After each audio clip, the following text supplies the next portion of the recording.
The net long position on the US dollar increased by 4 cents billion for the reporting week, reaching $23.05 billion, with the main growth coming from the yen and the euro. Against other currencies, the dollar slightly lost positions or remained neutral. Commodity currencies and gold are in positive territory, suggesting the dollar's growth may be unstable.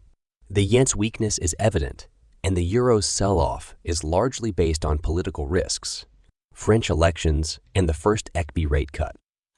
The Personal Consumption Expenditures (PCE) price index remained unchanged in May and slowed from 2.7s to 2.7s to 2.6 year-on-year. This is the first time since November that there has been no monthly price increase.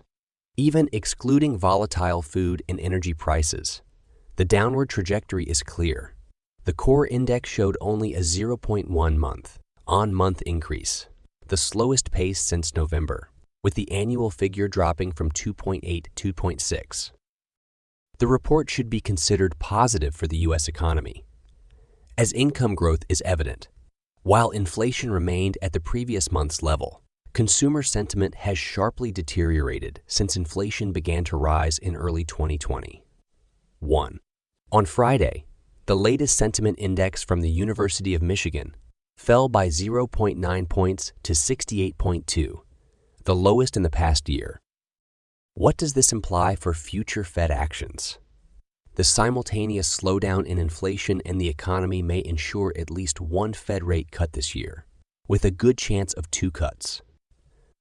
Core inflation is now below the median forecast for the end of the year, which the Fed presented at its last meeting. If this trend continues, the Fed will have strong grounds to start a rate cut cycle in September. San Francisco Fed President Daly, after the release of the C, called the data good news, but added that given the economic uncertainty, the courage to wait is needed. The Fed, however, will maintain suspense until the last moment, as any verbal interventions typically result in dollar adjustments. For instance, Fed Representative Bowman stated last week that she is still ready to raise the federal funds rate target range at the upcoming meeting if inflation stalls or even reverses. Her comment came before the PCE was published, but it still reflects the fact that we will not see sharp moves from the Fed, even if the inflation index shows a steady decline in June. At the start of the week, the disposition is as follows. The dollar is poised for further strengthening in anticipation of Friday's non-farm payrolls, which are expected to show a slowdown in labor market growth.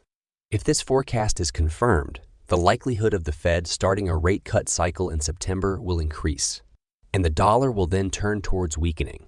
Until this confirmation, it will objectively trade neutrally or strengthen.